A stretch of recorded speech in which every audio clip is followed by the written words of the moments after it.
from the blackest corners of your mind, they call, pulling you deep into shadow, twisting your senses, keeping you from sleep.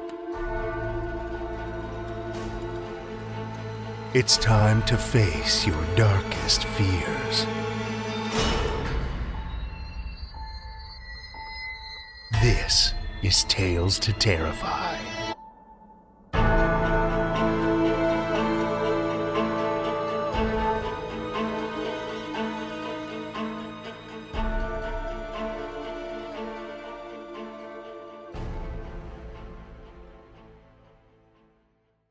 Good evening, children of the night, and welcome.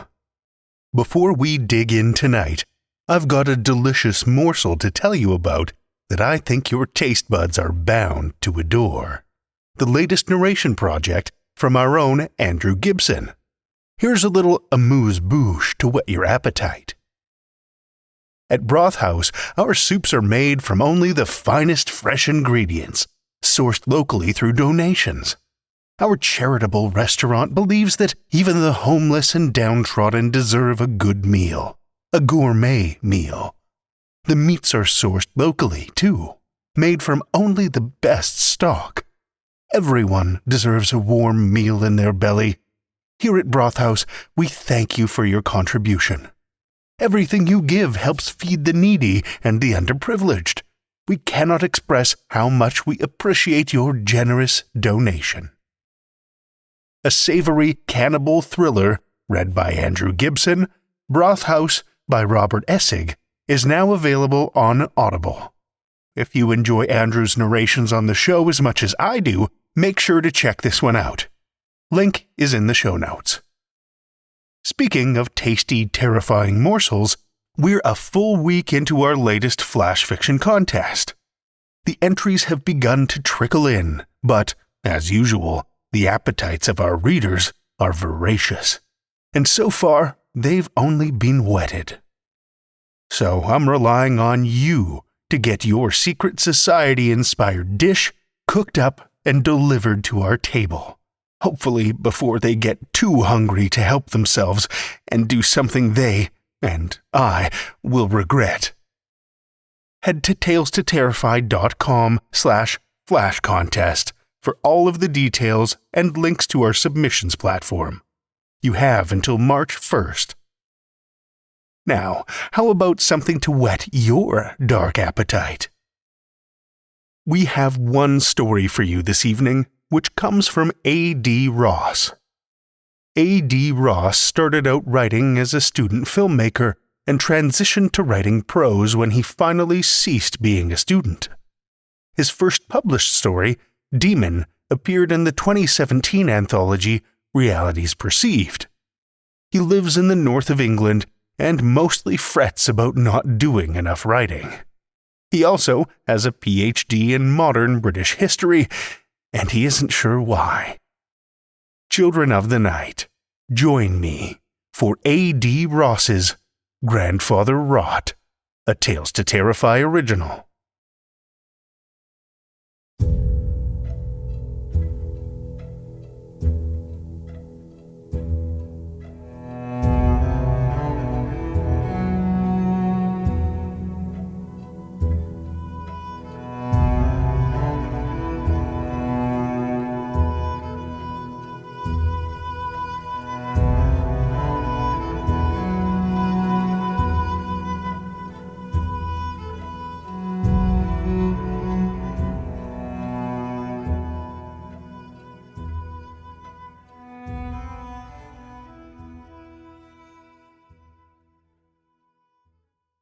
Abigail did not breathe.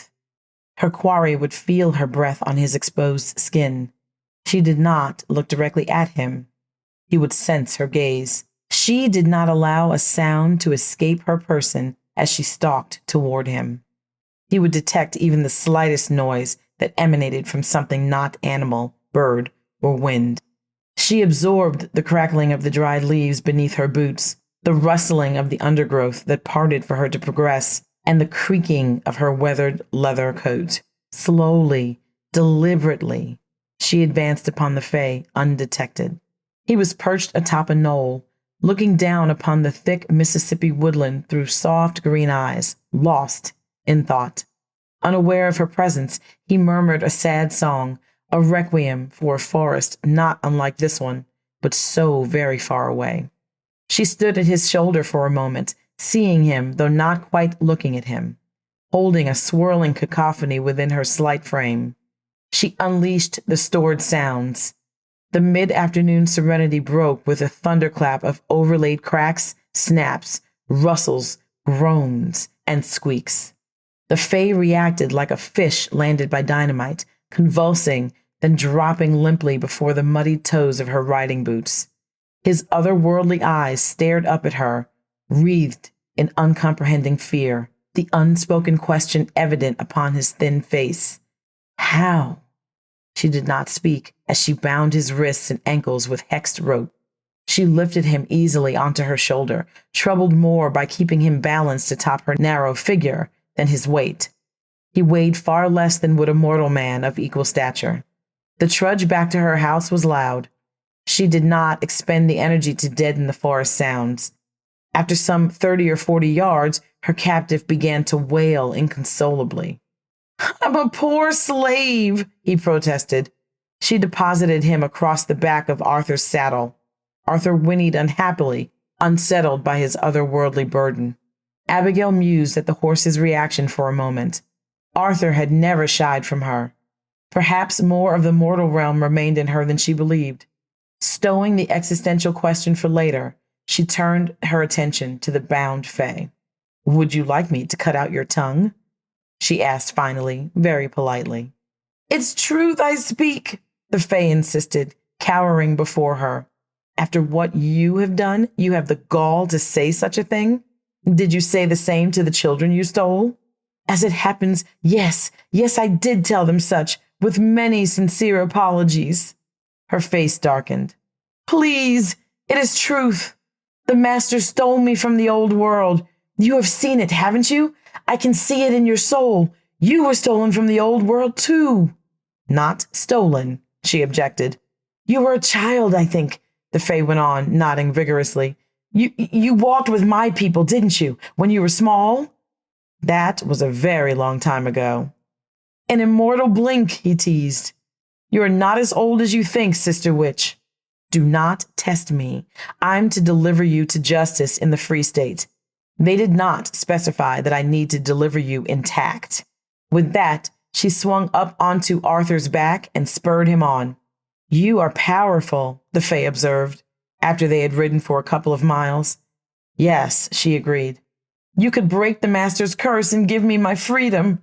If such a curse were upon you, yes, I could undoubtedly break it, though I've sensed no such hex. Hidden. The masters are skilled, the slave makers. You share their blood, white devil, he chuckled knowingly.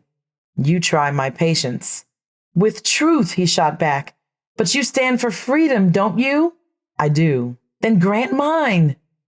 I've entered into a contract with the Free State. I can't just turn you loose because the mood takes me. Ah, because you're a white devil, they do not trust you. Stop calling me that. Be silent, she snapped. The Fae was gleaning too much, fathoming her motives. If he probed much farther, he would unearth her guilt and her irrational yearning for the approval of the freed peoples, and then he would seek to wield them against her. I can direct you to a wicked man. He lives very near to here. You could bring him to justice, the Fae offered, mercifully changing tact. None of the estates this close to the border keep slaves. They have too much sense, she retorted. So near the banks of the Mississippi, any slaveholder would soon face a visit from the Free State's militia.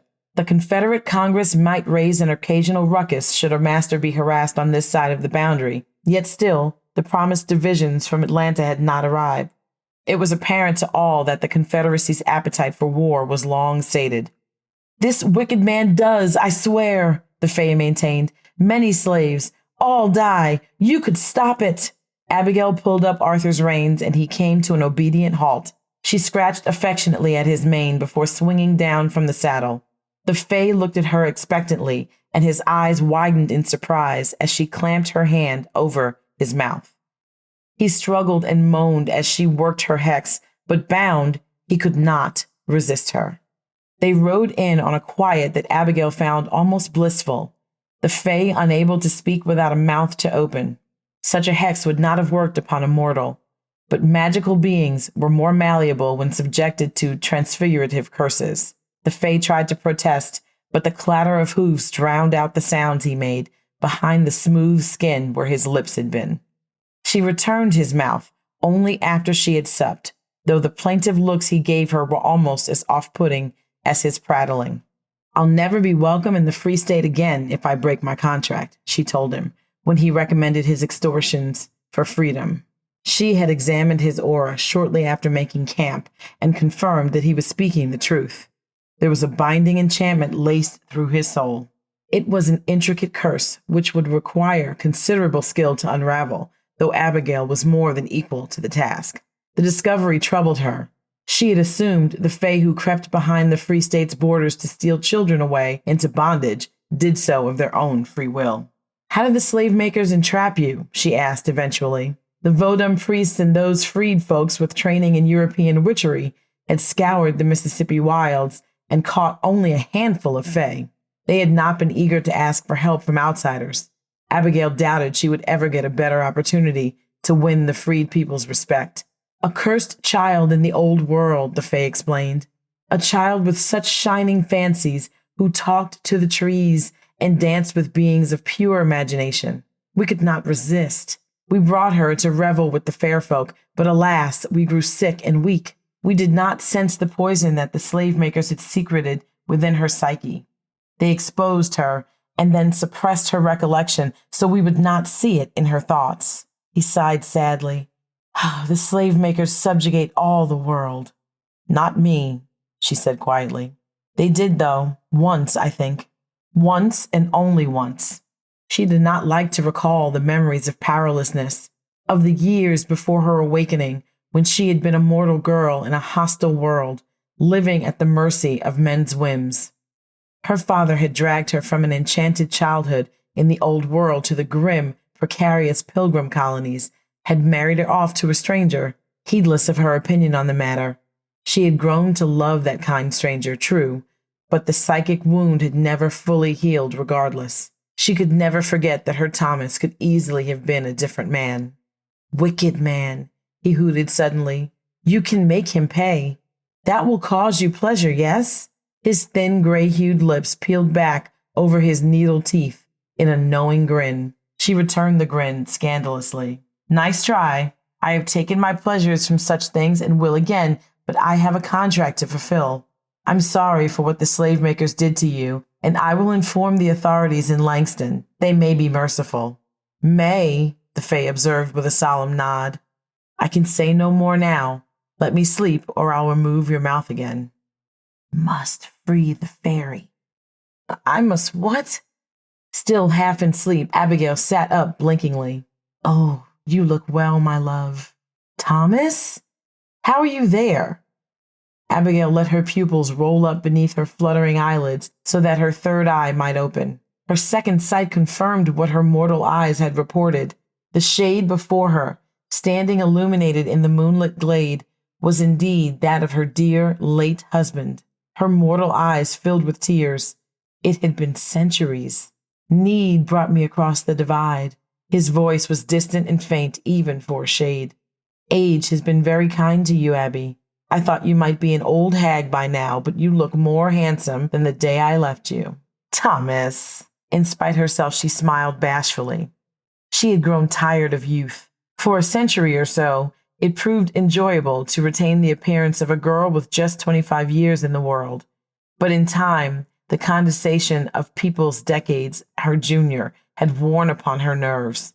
She could have maintained her youthful appearance indefinitely, and she could return too if the fancy ever took her. Such was the power that communion granted, but it pleased her to allow time a little influence over her looks, and so she had permitted the aging process to advance her into early middle age. At the age of 250, it seemed more fitting to possess the bearing of an elegant woman of perhaps 40. Thomas's approval contented her more than she cared to admit. "I wish I could kiss you," I wish that too, she agreed. You're fading, Thomas. Tell me what you need to tell me, then tell me you love me. You must free the fairy, and you must confront the wicked man he spoke of. He threatens our family. Rebecca, Abigail's only child to survive infancy, had herself borne a daughter, Agnes, and she a girl of her own, Abigail, named for the great-grandmother she would never know. Beyond that, Abigail had not dared check on her grandchildren. She had watched Rebecca succumb to old age from afar, and then Agnes after her, and she could not bear to see time ravage any more of her babies, for they were her babies still, no matter if she could only watch their lives from a distance. She had retreated before her namesake bore any offspring. I can't tell you, but you must put a stop to the killing. Please, Abby, you must. Don't abandon us again.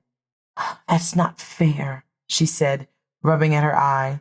She had been thankful the man her father chose was gentle and compassionate, easy to love, yet in retrospect, she found herself wishing he had been the ogre she'd feared. It would not have been hard to leave such a man. I love you, Abigail. I always will. I never blamed you. I still love you. She kissed her fingertips and held them out to his diminishing presence. I always will. I know. The words drifted away on the gentle breeze. Abigail checked that the fae had not woken before allowing herself to weep. She thought of Thomas and her mortal life rarely now. The years between usually permitted her the luxury of imagining it had all happened to somebody else, that it had been another Abigail who turned away from a God-fearing existence to commune with an untamed spirit and walk the wilder path of freedom, knowing her husband and child could not tread it with her. Abigail had not made her choice frivolously, and she told herself that despite the lonely centuries, she would make it again without hesitation. Yet the wounds were ripe for reopening, the reminder that for all the wonder of the path she walked, it remained a solitary adventure. If you have deceived me, fairy, I will find you no matter what corner of the earth, the fair kingdom or hell you run to, she warned. She had shorn the binding enchantment from the fae's spirit, and now only her hexed ropes contained him. He offered her wrists, hopeful of release. No deception, he promised. The house and plantation of Wildrum Eldred lies 2 miles east. Ask any creature of the earth or the nether. They will tell you of the dark maelstrom that centers upon that place. Nothing can see into it. Innocent souls are taken in, but they do not come out again. I will find you, she repeated, and it was no idle threat. She had put a mark upon the fae as he slept. Not even Lucifer could hide him, should her wrath be provoked. Tread carefully, the fair warned. Her eyes widened in anger for a moment until she realized he was offering her caution rather than a threat. Master Eldritch keeps a debased witch as a servant. I won't concern myself with some mortal who has a few hand-me-down spells. Fairy, you should hold me in higher regard than that. The fae shook his head quite serious. She is no ordinary debased witch. Some dark power has raised her up. I don't understand it, but she may be too strong even for such as you. I am a born sister, twinned with an elm spirit. I have warned you. The fae looked away, unwilling to concede anything further. Very well, she said, unknotting the binds at his wrists. I will tread very lightly. Thank you, Abigail, daughter of Agnes. The fae seemed pleased. I've enjoyed our time together, and I hope you don't come to harm. You fairies are very strange. That has been observed many times by many folk. Go now, before I think again. She shooed him off and climbed back into her saddle. The fae waved happily and faded into the surrounding greenery without moving, his mischievous eyes disappearing lastly. Abigail paused for a moment, fearing that she had made a mistake. The Marshalls and Langston were not a forgiving bunch, and the thought of losing their friendship gnawed at her. Yet it was too late to reconsider. She could track the fae using her mark, but it might take decades to catch him again. There was undeniably something very wrong with the Eldred plantation and estate. Abigail circled it at a good distance some 3 times and saw no birds fly overhead. There were no signs of any crops growing, no hands, free or otherwise, working the fields, which were fallow and taken over by weeds. Abigail turned her second sight upon the neglected plantation and found it shrouded in an impenetrable psychic mist, perhaps the periphery of some metaphysical maelstrom. She retreated a mile up a back road before she stopped to parley with the local ghosts, reconsidering her dismissal of the Fae's warnings. "What's wrong with that place?" she asked the dead woodsman who had answered her summons. "Don't know," he admitted. "It's been like that as long as I remember. Since I was a boy, at least. Can't nobody see in there. None of us dead uns ever wander too close, neither. Get a wicked bad feeling if you creep too near, you understand? I need to get in there. The wife was regular folk. Passed some 10 years since. Across the divide, but we could get her impressions from the air. You should go as her kinfolk. That'll work for me. I have paper hereabouts, if you think you could conjure me a few letters of introduction in the wife's hand." "No trouble, Sister Witch," the woodsman agreed happily. "Val can see to it. Just you be careful not to let Nanny catch on you're not regular folk." "Nanny? She's the debased witch this Master Eldred keeps?" "She is, though she's a darker sort than any of us have ever seen. I'd have said a born sister shouldn't trouble with her, but from what we saw 5 years since—" "Tell me, please." "One of these Free State boys with the African magic came by, asking Master about his people, if they're all free. Nanny comes out the house and slaps a hex right on him. He wanders away looking all dazed, all his questions forgot. I seen what those African magic boys done in the war. No common base witch just walks up and slaps a hex on one of those boys like he's some glum blind mortal." "Thank you," she murmured. "You be careful now, Sister Witch." With all her magic buried deep, Abigail pulled the doorbell of the elegantly decaying manor. She stood demure and weak, awaiting an answer, her appearance utterly transformed. She had contorted the bones of her jaw and cheeks, had blanched her skin a little, to present a familiar resemblance to William Eldred's deceased wife. She had not worn a stranger's features in decades, and the feeling was strange, discombobulating even, yet she turned this to her advantage, smoothing the discomfort into her new persona, the northern socialite so far from home, seeking the hospitality of the brother-in-law whom she had never met. A small, gray-faced woman opened the door. Abigail knew at once that this was Nanny. Even without the use of her second sight, she could discern the dark power emanating from the woman's sinewy frame.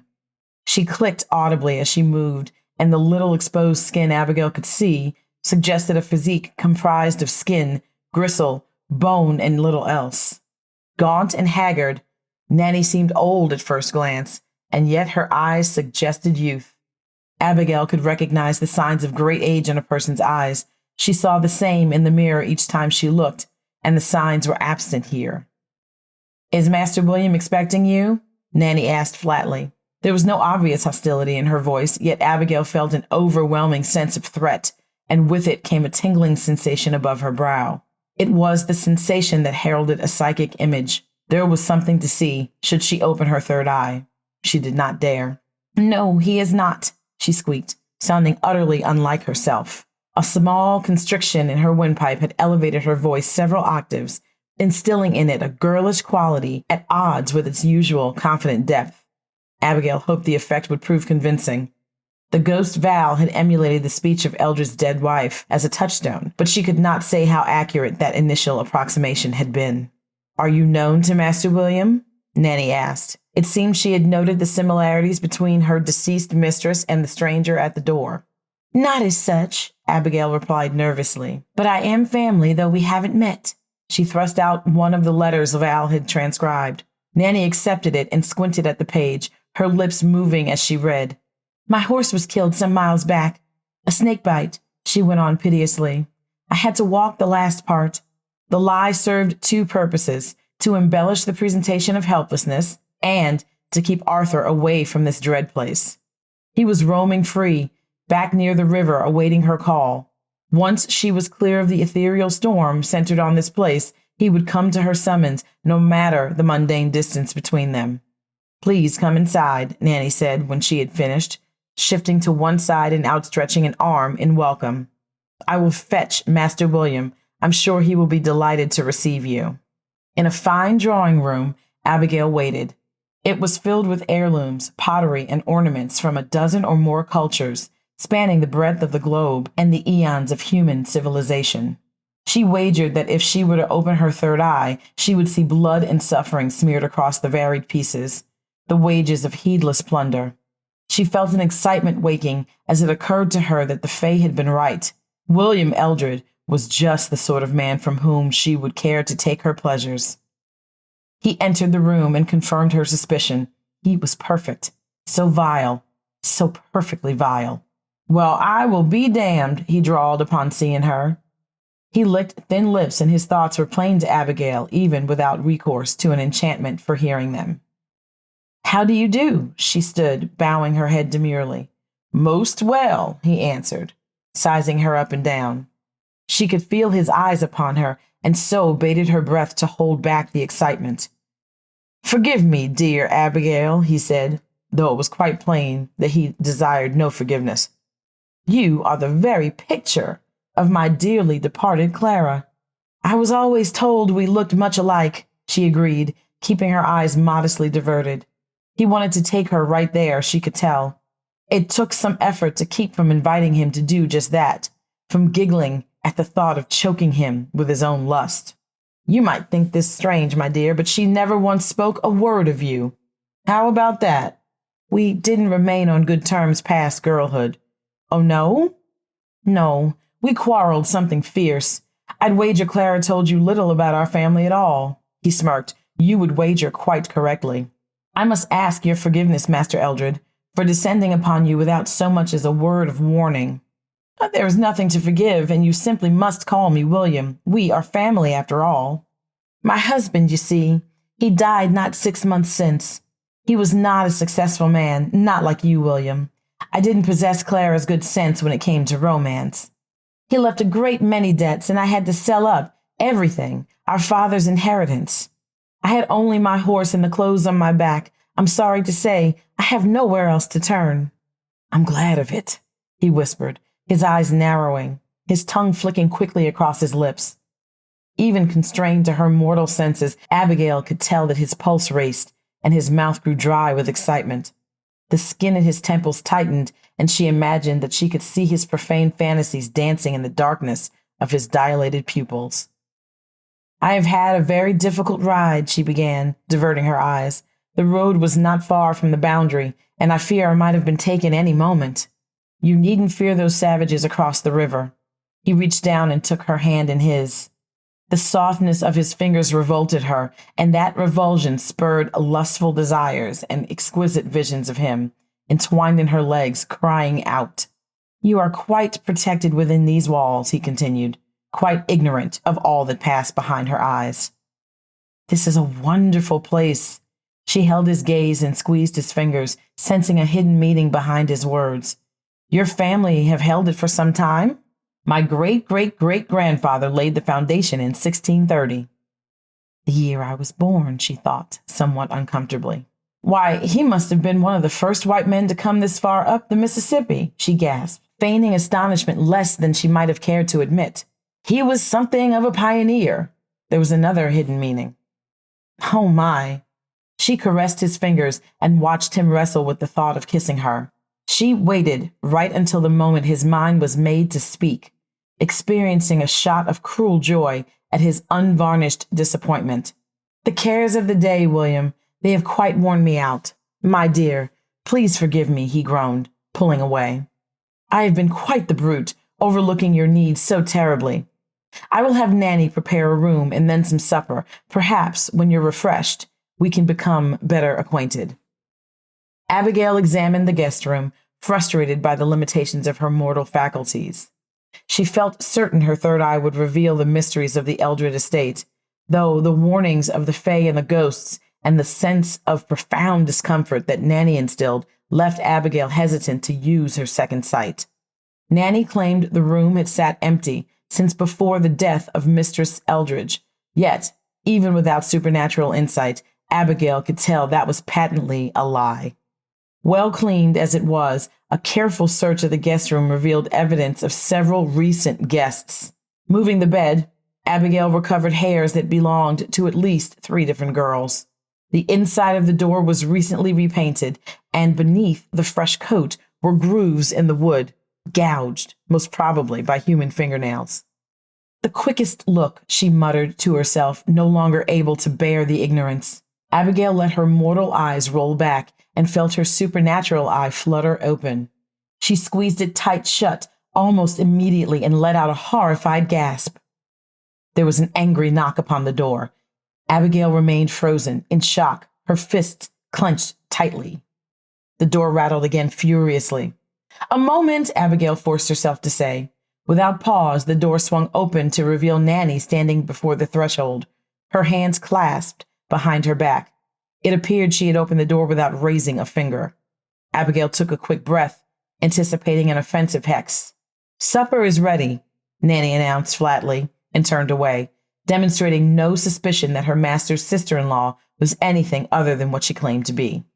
Abigail exhaled, and finally her fists unclenched, though the memory of what her third eye had seen did not fade.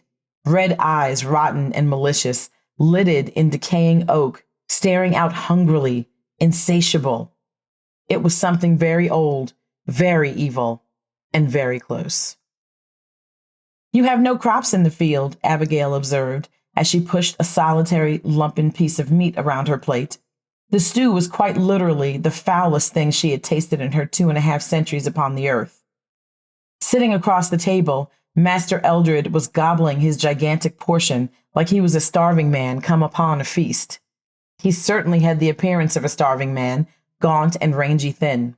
Abigail found herself wondering whether Nanny permitted him food when they did not have company. "I don't farm," Eldred replied, "not even between mouthfuls. I have other business." "Pray, do tell." Abigail lifted her spoon and braced herself for the foul stew. There were a dozen hexes which could have made the act of eating the gloop less unpleasant, but she dared risk none of them. "Slaves, my dear." He watched her reaction carefully, setting down his spoon. "Oh, I trade and broker. Does that offend your union sensibilities?" "I'm not well versed in such matters," she demurred. "I heard a tale on the road. Perhaps you could confirm its veracity?" "What tale is this?" "The masters in Atlanta use fairies to sneak into the Free State and take children." Eldred merely shrugged. "Mayhaps they do. I wouldn't know. I don't deal with slave markets in Georgia. African brutes to work fields is not my business. That would buy me all kinds of trouble with the boys over the water. There in Langston, which I simply do not need. No, my dear, I trade in a very different kind of servitude." "Should you be telling me this?" Abigail squeaked, feigning fear. She suspected a show of fearfulness from his helpless house guests would encourage Master William to boldness. Her suspicions were quite accurate. "Well, this is my home, and you are my wife's sister. Why should I not? I owe you honesty, don't you think? The servitude of which I speak pertains not to work in the fields, but to the needs that gentlemen have. You are a married woman, Abigail. You know the kinds of needs I speak of." "Harlots, you mean to say?" She held his gaze and raised her chin defiantly. "Yes, that would be an accurate description. You see, you may think me cruel, but these fallen women are duplicitous and sinful creatures, not gentle or pure beings such as you are." Abigail stifled a chortle, keeping her face perfectly even. "If these heady temptresses are allowed their liberty, they will lead God-fearing gentlemen to abandon their wives." "You take these girls from the Free State?" "You misunderstand me, dear Abigail. The majority of these women are not African. They come from the gutters of the Union and the Confederacy, from New Amsterdam and Charleston. Street girls, you see." "You snatch them off the streets of the big cities?"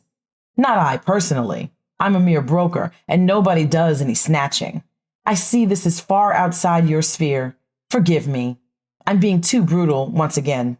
You are a gentle woman, just like your sister. You inhabit the polite world, protected from the deprivations of such people. These women, you see, they are troubled by the very same impulses that caused Eve to lead Adam astray. My associates give them shelter, protection, and a safer outlet for their impulses. In our care, they provide comfort to good gentlemen in a manner that does not endanger the family."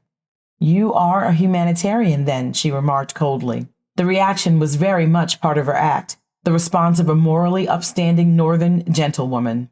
Were it not for Nanny and the Eldritch presence, hidden somewhere nearby, she would have assaulted him with a flaming cocktail of hexes and taken her pleasures from him atop the still laid table, and she would not have stopped until the agony had driven him to madness. Yet, she still did not have the full picture. She had choked many a whoremonger upon his own desires, but vile as those men had been, none had resided beneath such a maelstrom of otherworldly malice. There was more to William Eldred's depravities than the exploitation of destitute girls for the base desires of wealthy men. You judge me harshly, and I cannot blame you. I have been indelicate. These years since Clara's passing have coarsened me, I'll admit. The purpose that compels me, it is hard sometimes. Purpose? Eldred's eyes narrowed, and Abigail cursed herself silently. She had spoken too eagerly. Your moral purpose? She added, showing him indignation and praying that she had not shown her hand. How outrageous! Tell me, have you found someplace else to go since we last spoke? Eldred's mask of gentility slipped fully. You came to my door, seeking charity. You are a cruel man, she said, turning her gaze down to the bowl of foul stew, pitching her voice mouse-like. Circumstance has made me this way. He leaned across the table toward her. Circumstance? But I can be warm, he insisted, cutting her off. Clara always found me so. She helped me with my burden, softened my hard nature. Sensing her opportunity, Abigail looked up and took his hands. Let me do the same, she whispered, and before he could answer, she pulled him into a kiss, displacing crockery. Tell me everything. Abigail lay beside Eldred, grinding her teeth angrily. She had allowed him inside her, had worked no hexes nor inflicted pain, permitting him to take her as Thomas once had, like an honest lover, though the act was, from her perspective, anything but honest. She had done so in the hope that he would spill his secrets, but all he had spilled was his seed, and now he snored contentedly, as close to reunited with his Clara as he could have been without necromancy. What was worse, the act itself had antagonized her. Vile a man as he were, he had been fawningly tender and displayed none of the viciousness which might have provided her some excitement. Far from satisfied, as she usually felt after wading through the filth, she felt merely filthy. She stared up at the ceiling and tried to ponder her next move, but rather than focus upon the future, her mind slipped into the past. Lovemaking without hexes always reminded her of mortal life, of the sporadically satisfying trysts with Thomas, of the mundanity, and above all, the lack of power. She thought of the first time she heard the call of the elm spirit, when her hardly nurtured occult talents had begun to awaken, when she could no longer doubt what the fair folk had told her of her lineage when she was a child, dancing with them in the forests of the old world. Her father had dragged her away in search of his puritanical utopia across the wide Atlantic. She had all but forgotten magic, living her harsh, disenchanted pilgrim life. She had obeyed her father and married Thomas, and then loved him hard, for all his flaws, and borne 3 children, seeing only Rebecca survive infancy. The power, the freedom that the elm spirit offered was irresistible, though the price was so high.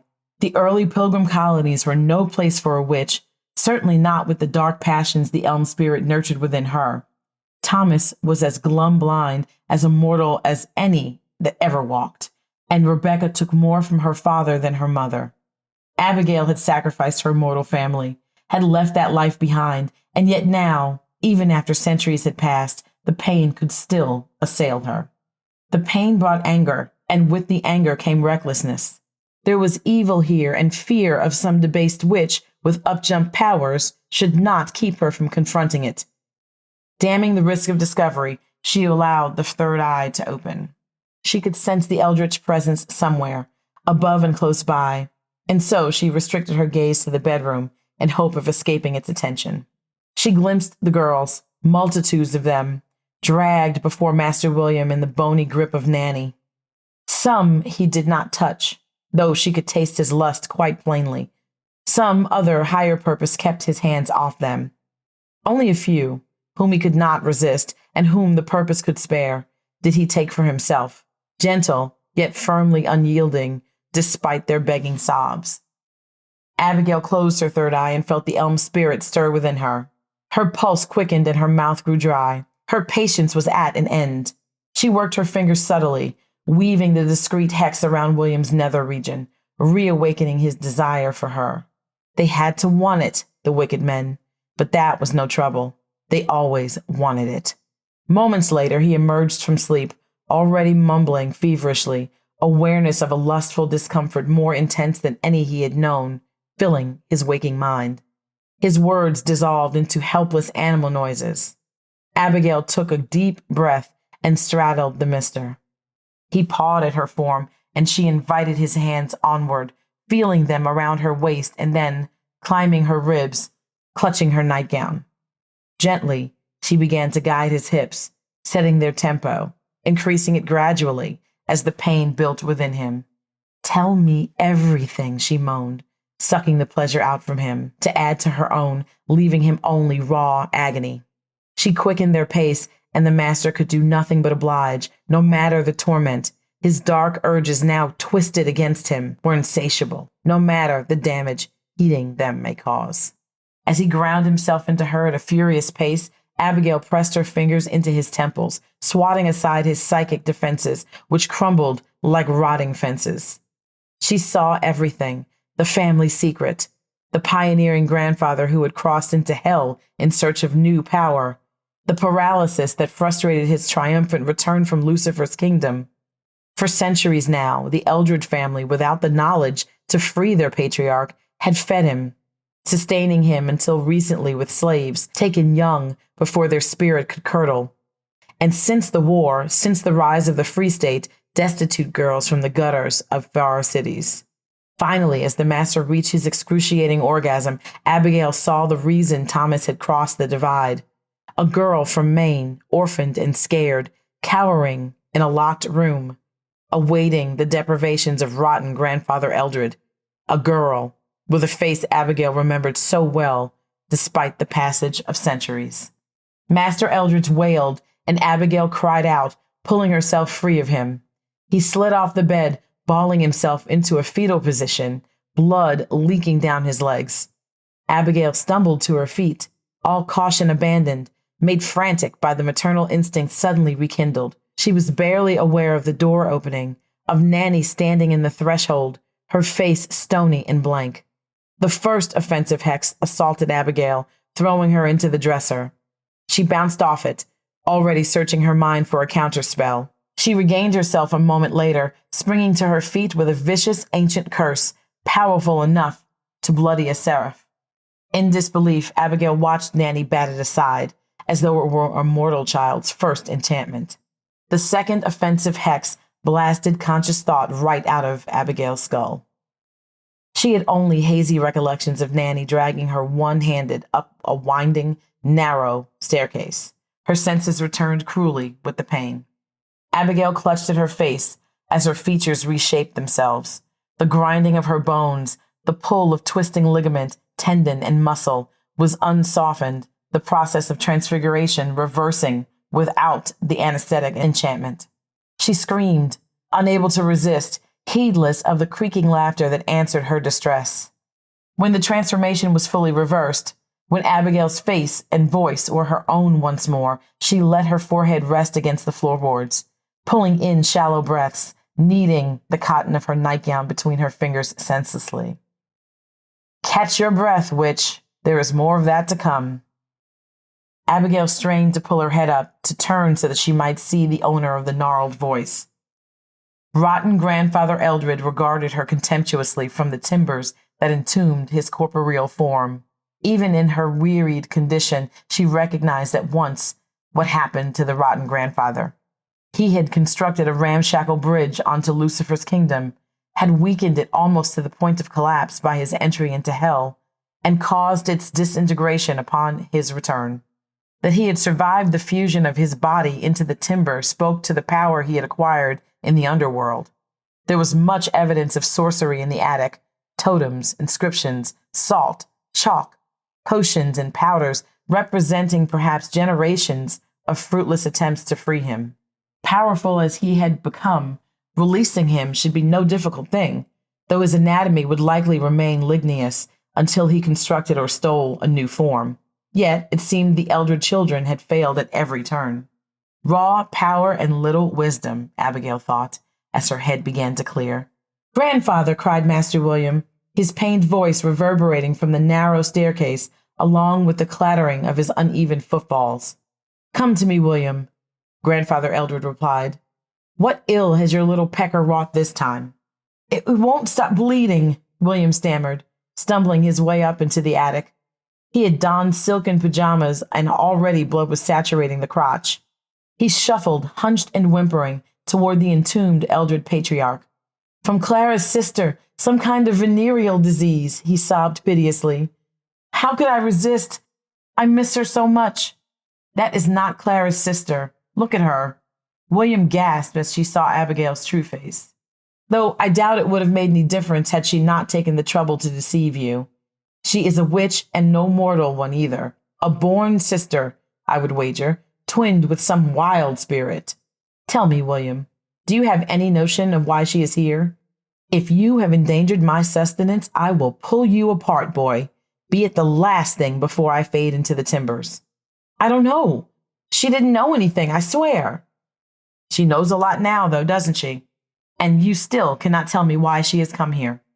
"I know," Nanny declared, reappearing at the top of the staircase with the new prisoner in hand, a girl, perhaps 13 or 14 years old, who gasped in horror upon seeing Grandfather Eldred. Abigail blasphemed silently, then forced herself to her feet, hurling another hex at Nanny. The debased witch did not even react. Abigail felt the hex rebound from an invisible barrier, burying itself in her own stomach. She gagged and fought to keep herself upright, struggling to disarm the magic. When she had succeeded, she let her third eye open. Like a spider's web, strands of Grandfather Eldred's power wove through the attic. No offensive hex could hope to find its mark.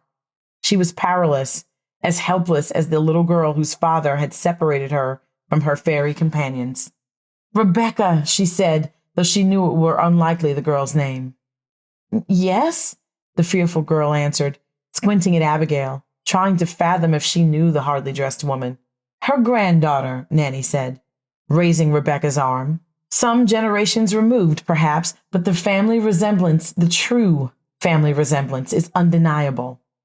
The girl looked up at Nanny quizzically and then turned again to Abigail. "Ah, how perfect. Thank you, Nanny. I would gift you more power if your frail little body could contain it." Grandfather Eldred strained to turn his head, pulling against the restraint to address Abigail. "A trade, witch. I'm listening. I hunger, and so I'm going to devour your whelp. I might consider sparing you the sight if you will fix my grandson." "That doesn't sound like much of a trade," Abigail remarked, casting a frown toward William's pathetic form. "Very well, Nanny, bring me the girl." Grandfather Eldred grinned, salivating sap. Nanny started toward the patriarch, dragging Rebecca.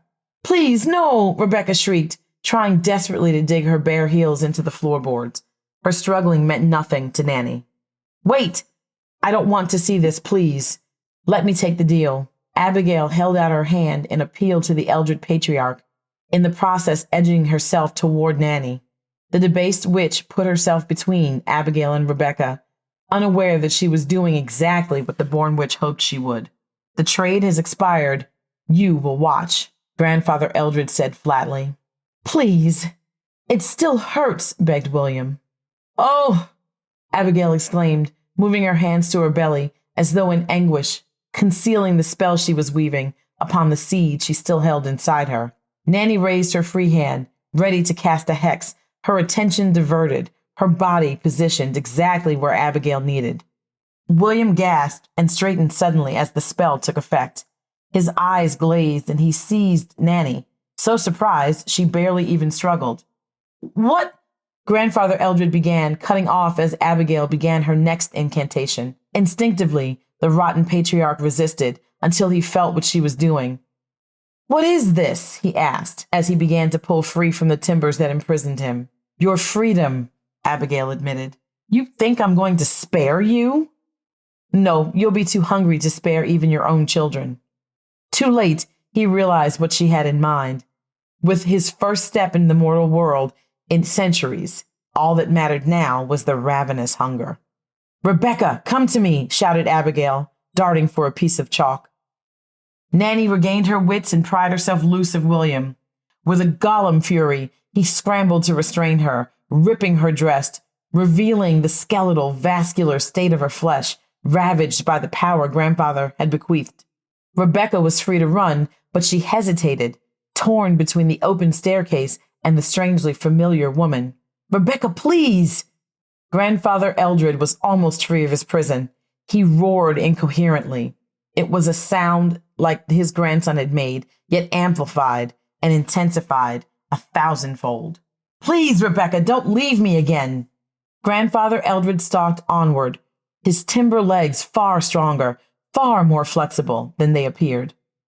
William did not even turn as he was pulling away from Nanny, flailing for her as the rotten patriarch twisted his head around, pried open his jaws to suck the life right out of him. Without fully knowing why, Rebecca chose to trust the familiar-seeming woman, rushing to her side even though the stair seemed the more logical option. Abigail took Rebecca's hand, thrusting it into a piece of chalk. "Draw a circle around us, my love," she instructed. Rebecca chalked furiously into the floorboards, whilst Abigail chanted and Grandfather Eldred turned his attention to Nanny, who gave herself willingly. William, now a desiccated husk, lay discarded. Abigail dropped to her knees, wrapping her arms around Rebecca and squeezing her tight. "Shut your eyes," she whispered. The rotten patriarch approached gingerly, still unsated. He stretched out his wooden fingers and recoiled as the air scorched them. "She is mine, and you will not take her," Abigail hissed, hugging Rebecca possessively. The spirit within her stirred, and the column of air above the chalk circle ignited. Grandfather Eldred raged in frustration, upturning the attic, hurling dismembered parts of his grandson to immolate the flaming circle. "Don't look," Abigail told Rebecca, stroking her hair as she used to 2 centuries past. They remained within the circle for an unmarked stretch of time, Rebecca sobbing softly within Abigail's embrace. Though she knew this was not her Rebecca, Abigail could not contain the joy of being a mother once again. She squeezed tighter. She did not want to let go, ever. Silence came at some point in the early hours, and with dawn, silence gave way to a chorus of birdsong. "Who are you?" Rebecca asked sleepily. "I'm your grandmother." Rebecca frowned, uneager to contradict her savior.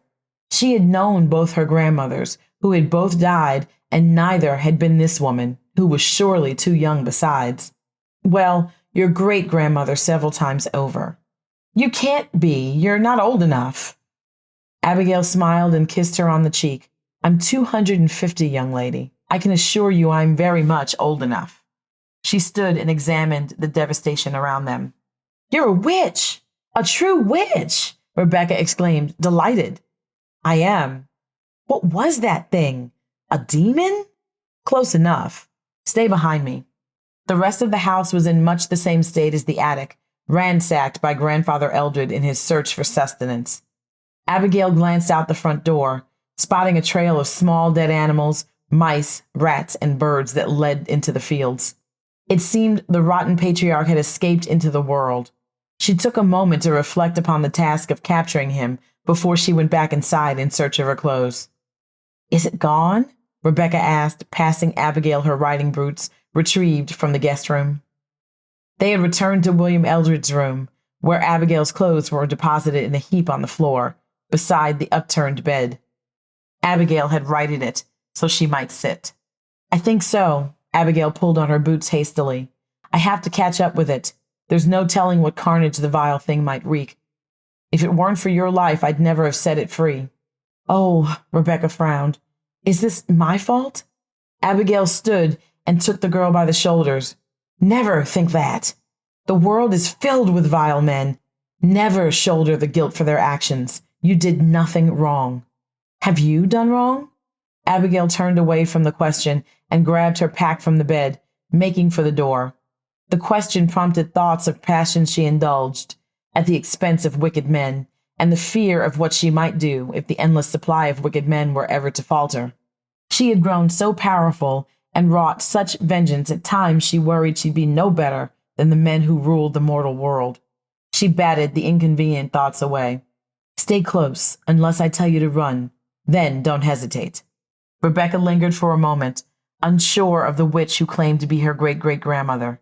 Yet when Abigail left her sight, the fear of abandonment overcame her, and she hurried after her savior. Abigail stood on the porch with her arms outstretched, calling silently to Arthur, praying rotten godfather Eldridge had not found the horse. The psychic maelstrom had dissipated, its invisible swirling winds dropping, and so the call should reach her horse. Sister Witch! The faint echo of the dead woodsman came on the wind, drawing Abigail's attention.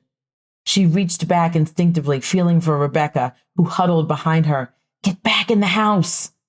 The dead woodsman's shade was moving quickly, eerily through the overgrown field before the house, barely visible in the sunlight. Abigail could just make out the movement of his arms, waving in warning. There was a sudden explosion of vegetation, a predatory eruption like a shark breaching the ocean waves in pursuit of a fleeing seal. The translucent shade half turned in alarm before he was engulfed by the cascade of plant matter centered upon the rotted wooden figure of Grandfather Eldred. Eldred emerged again from the long grass, gripping the struggling phantom, his malevolent eyes fixed upon Abigail as he raised the woodman to his cracked mouth and sucked in the effervescent material of the ghost, consuming the panicking spirit.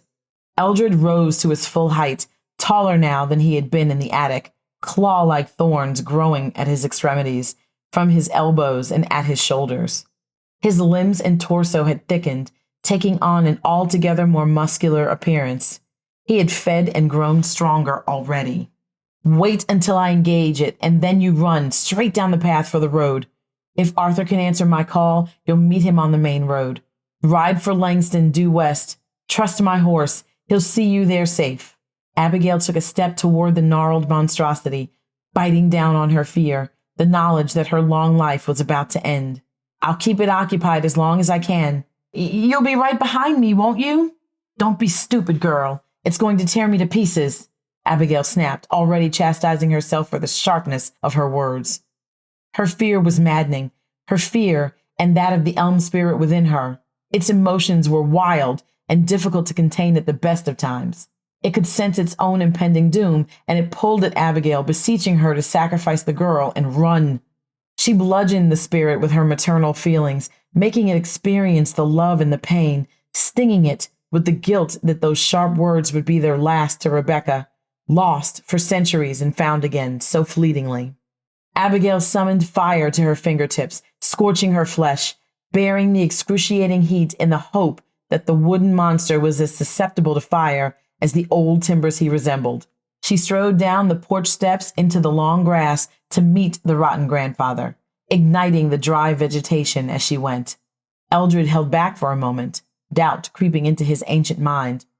The flames were overtaking Abigail, spreading into the grass, carrying the promise of wildfire.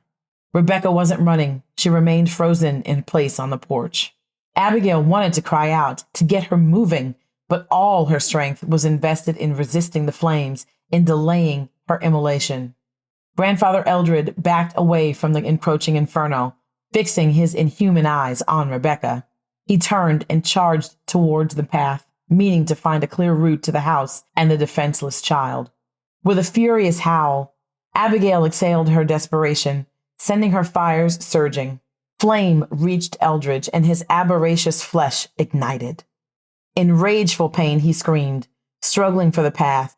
Sensing his impending escape, Abigail tried to intensify the blaze, but her power was spent. She collapsed into the burning grass, her skin blistering, her defeated sobs drowned out by the crackling sounds of the brush fire. The rotten grandfather was escaping the flames, reaching the path from where he could make a beeline for Rebecca. Abigail tried to exhort the spirits for assistance, tried to call for Thomas from beyond the veil, but her voice failed. All she could do was tilt her head and hope that Rebecca was running. The girl was still on the porch, but she was no longer frozen by fear. Tentatively, she was descending the steps, her arms raised, her lips moving furiously. With a thunder crack, a lightning bolt leapt from her fingers, a rudimentary offensive curse. Through her agony, Abigail felt a swell of pride. This Rebecca was truly a born witch, like her grandmother. The pride was consumed quickly by the fire. Grandfather Eldred batted the curse aside with ease, undeterred by the flames which danced along his smoldering shoulders. Abigail battled to retain consciousness despite the sweet promise of oblivion, the deliverance from pain and suffering that the blackness offered. She dragged herself toward the path, finding new fight within herself, spurred by the elm spirit's desire to escape the flames. Eldred advanced upon Rebecca, raised his arms to grab her. Before he could, another thunderclap, louder than the first, rang out. Splinters exploded from Eldred's burning torso, and his right arm spun away, severed from his person. He stumbled, falling before Rebecca's feet. More thunderclaps followed. Rebecca was reeling backward, retreating from the cowering form of the rotten grandfather. "Get her out of the fire!" an unfamiliar voice cried.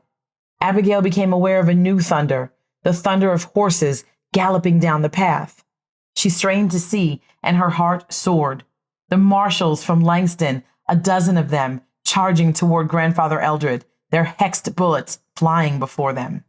Eldred caught sight of Abigail through the chaos, fixing her with a moment's hateful red glare that burned hotter than the brush fire. Then he roared, sending a shockwave that turned the horses and knocked the marshals from their saddles. He seized the opportunity to escape, charging for the cover of the nearby tree line, disappearing into the trees before the marshals could regain their composure. The marshals fired their hexed bullets into the thicket in several volleys, but hit only mundane timber. Abigail reached out her arm in mute appeal and felt hands wrap about it, and then around her waist, pulling her from the fire. Finally, she embraced the darkness. Thomas was smiling, standing just above the veil, beckoning her onward. Abigail could feel the elm spirit detaching from her soul, could feel the power that kept her rooted in the living world ebbing away. Contented, unafraid, she moved toward her late husband. Something seized her, arresting her advance. The veil began to recede, and the elm spirit snaked its roots back into her soul. Abigail wailed, groping for death, struggling against life's grip. Peace was denied to her. There were debts to pay in the living world, she realized grimly. "You ain't got permission to die yet, witch." Abigail sat bolt upright, gagging her air. The feel of it entering her scorched lungs was agony. She caught sight of her hands and raised them before her eyes in horror, blistered and disfigured. Her whole existence was pain. "She's alive!" Rebecca exclaimed. She was crouched beside the lead marshal, himself kneeling beside Abigail. "Like I said, she ain't got permission to die. She got some debts to pay." The marshal got to his feet. "You'll heal," he said brusquely. "How'd you know to come?" Rebecca asked. Abigail would have asked the same question had she been able to speak. The marshal permitted himself a slight smile. "Friend of hers risked her neck to come tell us. That fairy was lucky we didn't blow his head off." He poked his finger toward Abigail. "You let that abomination loose in the world, so you're going to deal with it." Rebecca frowned doubtfully. The marshal smiled more fully. "Don't worry. She'll have our help." "Can you heal yourself?" Rebecca moved closer to Abigail, reaching out to touch her before thinking better of it. "Eventually," Abigail thought, managing a slight nod. "Maybe I can help? Did you see? I did a spell." Through the pain, Abigail managed a smile, or at least an approximation close enough for Rebecca to recognize it as such. "I'm a witch too, aren't I?" Rebecca asked with unconcealed relish. Her grin changed from childish excitement to something altogether more wicked. She was already thinking of the things she might do with a witch's power. "I'm just like you, aren't I?" Abigail concentrated, summoning what little energy remained to her ravaged vocal cords. Before she could muster any words, she caught sight of a shade standing amidst the still burning long grass. It was Thomas, faint in the flickering haze. His frown was clear to Abigail. "Say no," he pleaded.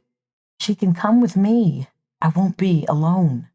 Abigail did not need to speak the words for Thomas's shade to hear. He offered no further protest. "Don't make me watch her die too. She deserves this power. She should prey on the vicious, not fear them." Thomas dropped his spectral gaze, resigned, and began to fade into brushfire. I never blamed you. Abigail felt her voice recomposing, the power of speech returning. She looked up at Rebecca, still so young and yet already jading. She could see the wildness, the lingering danger in her great-great-granddaughter, the makings of a powerful witch, a companion for the eons, as ravenous and inimical as Abigail herself. Together, they could make the slave makers tremble. Yet she could not forget Thomas's appeal to spare the poor girl from the horrors, to spare her becoming a horror. I want to come with you, Rebecca said. I don't have anyone else. We'll never be parted again, my love, Abigail answered finally. She looked away for a moment to the fire where Thomas's shade had stood. I'm sorry. I won't lose her again.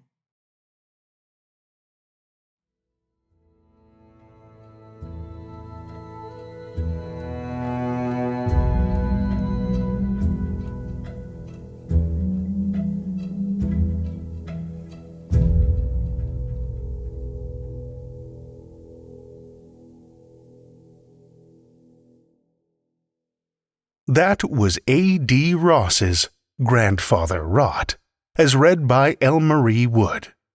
L. Marie Wood is a 2-time Bram Stoker Award and Riesling-nominated author, screenwriter, essayist, and poet. She writes high-concept fiction that includes elements of psychological horror, mystery, dark fantasy, and romance. Wood is also a Myco Award winner and the founder of the Speculative Fiction Academy, an English and creative writing professor, and a horror scholar. Learn more at lmariewood.com. Thank you, L. Marie.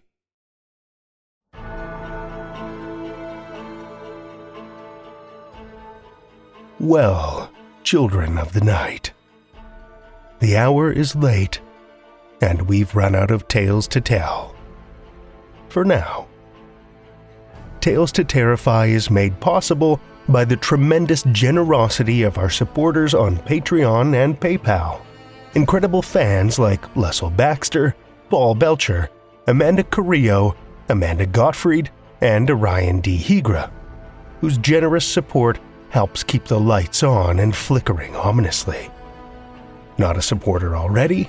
Head over to patreon.com/Tales to Terrify, where you'll find all kinds of perks, like ad-free episodes, bonus content, and one-of-a-kind collectibles and merch packs. Every dollar goes back into this show to make it as horrific as possible, and we appreciate it so much. Want another way to support the show that doesn't cost a cent? Head over to Podchaser, Spotify, or Apple Podcasts and leave us a 5-star rating or review. You'll not only put an unnaturally wide smile on our faces, but help new listeners discover our terrifying tales too. Why not share your love of the show out in the world with some Tales to Terrify merch? TalesToTerrify.com/merch will take you to our TeePublic store, where we've got a great collection of creepy custom and curated designs, so you can show those around you just how twisted you truly are. Tales to Terrify is produced by Seth Williams, Meredith Morgenstern, Andrew Gibson, Crystal Hammond, Spencer Disparty, and myself, Drew Sebastini, with original theme by Nebulous Entertainment. Tales to Terrify is distributed under a Creative Commons Attribution, Non-Commercial, No Derivatives license. Join us again next week as we set sail with wayward souls for more Tales to Terrify.